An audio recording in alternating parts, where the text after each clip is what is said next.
Hello and welcome to Family Law in British Columbia. I'm your host, Stephanie Talbot, and I'm a family lawyer in BC. I wanted to create this channel just to provide information to the public about some of the common topics that come up in my practice as a family lawyer. And I want to make it clear at the outset that, watching a video on YouTube is by no means a substitute for having a consultation with an actual family lawyer and receiving legal advice on your particular circumstances. So yes, just to be clear, this video is not intended as legal advice. This is just simply information. And if you're going through your own family law issues, you are strongly encouraged to seek independent legal advice on your particular circumstances. So today I wanted to start with a common topic that comes up, and that's pretty important for people in their lives, which is the topic of what does it mean to be common law? I see a lot of confusion around this topic, which I think stems from the fact that there's different definitions of common law depending on what piece of legislation you're working under. So a lot of people have the idea that you're common law if you live with a romantic partner for 6 months or longer. Now, this is true if you're working under the Income Tax Act, and that's important, but as far as family law is concerned, that is not the correct definition.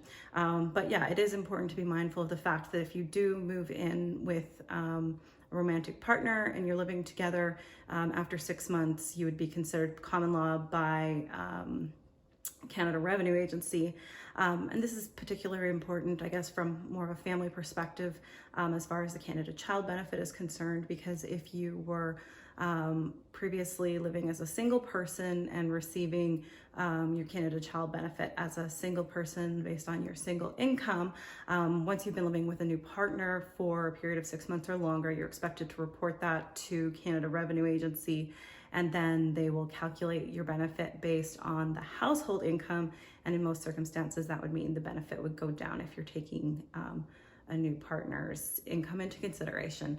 And this is important because if you don't report it and CRA later finds out that you were receiving more than you ought to have, they have no problem clawing that back, which could mean you could go a period without receiving your Canada Child Benefit. And obviously that's something that no one wants to see happen. So something to keep in mind there. But as far as family law is considered in British Columbia and the topic of common law is concerned, we're working under a piece of legislation called the Family Law Act. Surprise.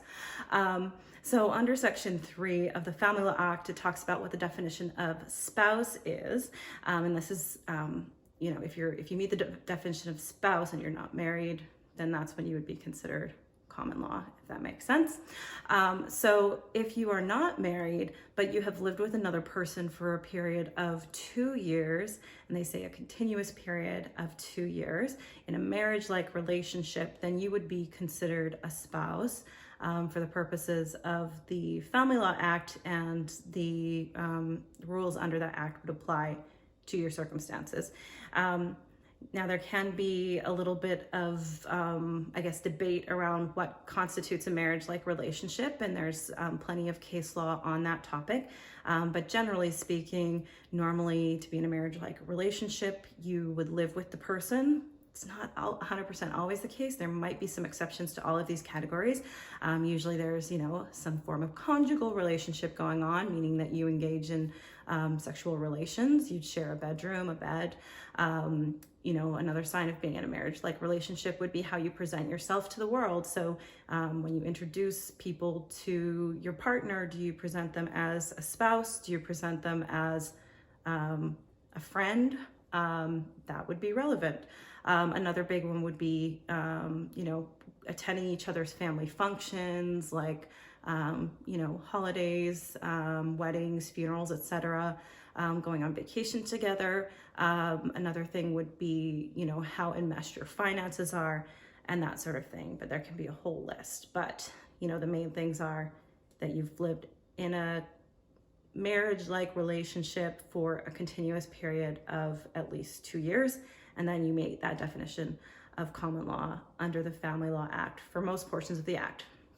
Although it is important to know that if you have a child with a person and you've lived with them for less than 2 years, you may be considered to be spouses for certain sections of the Family Law Act, except the property section. So that's property division and pension division, but you could be found liable to pay spousal support to that person, even if you haven't lived together for 2 years, if you do have a child together.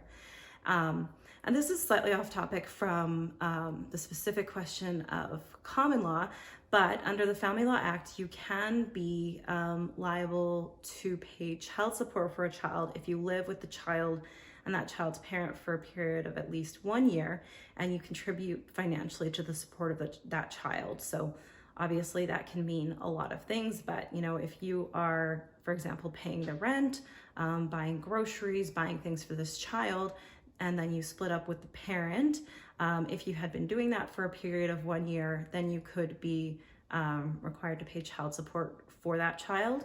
Now, the biological parent's obligation to pay support is always primary, right? So if there's already a biological parent paying child support for that child, you may not be required to pay, the full amount of support or as much support, but you could still be required to pay something. So that's something to be really mindful of when you're considering forming a relationship with someone, moving in together, and that sort of thing. It's, obviously should always be something that's carefully considered.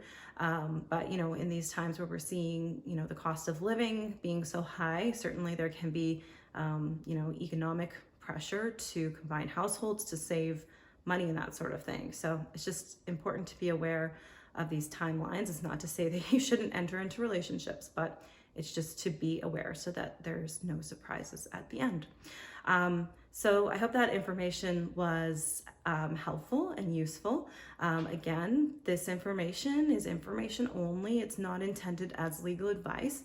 And if you do find yourself in a situation where you have some family law issues, you should definitely reach out to a local family lawyer who can provide you with actual legal advice that's specific to your circumstances.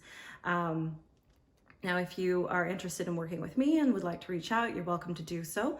My website is at www.flowfamilylaw.com.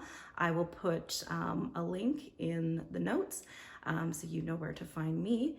Until next time, I'm Stephanie Talbot, and this is Family Law in British Columbia. Thank you.